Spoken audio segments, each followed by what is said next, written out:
حضرت علی سے کسی نے پوچھا، اگر کوئی اپنا ہمیں بھول جائے تو کیا کیا جائے؟ شیر خدا نے فرمایا، کوئی اپنا ہو تو کبھی نہیں بھولتا، اور جو بھول جائے وہ اپنا نہیں ہوتا۔ بہترین سیرت یہ ہے کہ تم لوگوں کے ساتھ اس طریقے سے پیش آؤ جس طریقے سے تم لوگوں کا اپنے ساتھ پیش آنا پسند کرتے ہو، کہ محبت جب روح سے ہو تو پھر انسان دوبارہ محبت کرنے کے قابل نہیں رہتا۔ خوبصورت عمل انسان کی شخصیت بدل دیتا ہے، اور خوبصورت اخلاق انسان کی زندگی۔ حضرت علی نے فرمایا، تم جنت نہ مانگو، بلکہ تم دنیا میں ایسے کام کرو کہ جنت تم کو مانگے۔ کسی کے برے کہہ دینے سے نہ ہم برے ہو جاتے ہیں نہ اچھے۔ اپنی زبان سے ہر شخص اپنا ظرف دکھاتا ہے، دوسرے کا عکس نہیں۔ عقل کے ذریعے خواہش نفسانی کا مقابلہ کرو۔ معاف کرنا سب سے زیادہ اسے زیب دیتا ہے جو سزا دینے پر قادر ہو۔ جب تمہیں اپنے رب کا ذکر سننا اچھا لگے تو سمجھو تمہیں رب سے اور رب کو تم سے محبت ہو گئی ہے۔ جس نے اپنے دن کی ابتدا آخرت کی فکر میں کی، وہ بغیر دولت کے غنی، بغیر اہل کے مانوس اور بغیر خاندان کے عزت دار ہو جاتا ہے۔ انسان کو اچھی سوچ پہ وہ انعام ملتا ہے جو اچھے اعمال پہ نہیں ملتا، کیونکہ سوچ میں دکھاوا نہیں ہوتا۔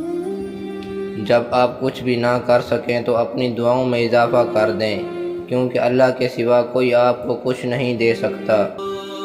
محبت کا اصل حقدار تو تمہارا رب ہے، تم بس اپنے رب کے آگے جھکو، وہ کسی اور کے آگے جھکنے نہیں دے گا۔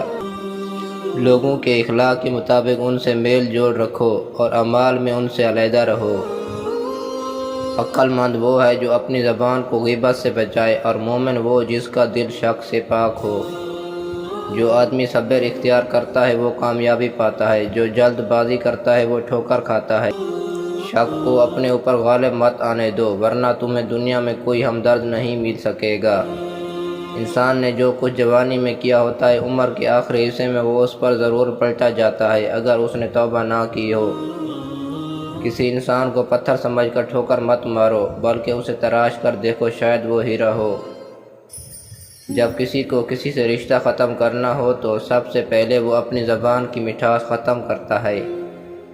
حضرت علی نے فرمایا، ہمیشہ چھوٹی چھوٹی خوشیوں کا استقبال کیا کرو، کیونکہ انہی کے پیچھے محبتوں کا سیلاب ہوتا ہے۔ انسان مایوس اور پریشان تب ہوتا ہے جب وہ اپنے رب کو راضی کرنے کے بجائے لوگوں کو راضی کرنے میں لگ جاتا ہے۔ جسمانی رشتے مختصر زندگی تک محدود ہوتے ہیں، آخرت میں ہم ان کے ساتھ ہوں گے جن سے روحانی محبت ہوگی۔ 3 کام کسی کے دل میں آپ کی عظمت بڑھاتے ہیں: سلام کرنا، کسی کو جگہ دینا، اصل نام سے پکارنا۔ جو شخص ہمیشہ تمہاری خوشی چاہے، اس کا اداس ہونا تمہارے لیے فکر کی بات ہونی چاہیے۔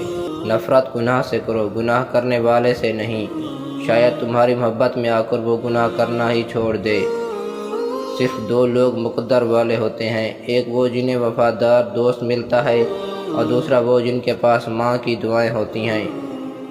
4 چیزیں سنبھال کر رکھو، کامیابی تمہاری مقدر ہوگی: نماز میں دل کو، تنہائی میں سوچ کو، محفل میں زبان کو، راستے میں نگاہ کو۔ حضرت علی نے فرمایا، ہمیشہ ایسے شخص کو چنا کرو جو آپ کو عزت دے، کیونکہ عزت محبت سے کہیں زیادہ خاص ہوتی ہے۔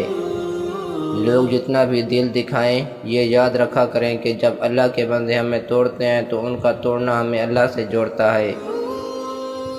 جب کسی کام میں اچھے برے کی پہچان نہ رہے تو آغاز کو دیکھ کر انجام کو پہچان لینا چاہیے۔ جب آنکھیں نفس کی پسندیدہ چیزیں دیکھنے لگیں تو دل انجام سے اندھا ہو جاتا ہے۔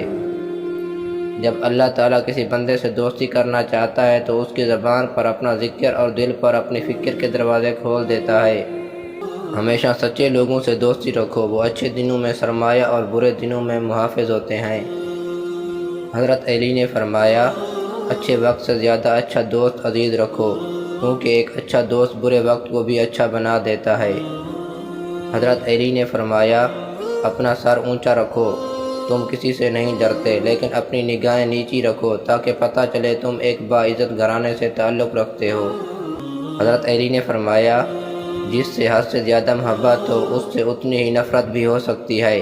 کیونکہ خوبصورت شیشہ جب ٹوٹتا ہے تو خطرناک ہتھیار بن جاتا ہے۔ حضرت علی نے فرمایا، وقت اور دولت دو ایسی چیزیں ہیں جو انسان کے اختیار میں نہیں۔ وقت انسان کو مجبور اور دولت مغرور بنا دیتی ہے۔ حضرت علی نے فرمایا، توبہ کرنے میں دیر نہ لگاؤ کیونکہ موت اچانک آتی ہے۔ حضرت علی نے فرمایا، اولاد کی موت دلوں کو جلا دیتی ہے۔ غیبت کرنا کمزور آدمی کی آخری کوشش ہوتی ہے۔ ایک اچھا انسان دوسروں کو معاف کر دیتا اور بھول جاتا ہے۔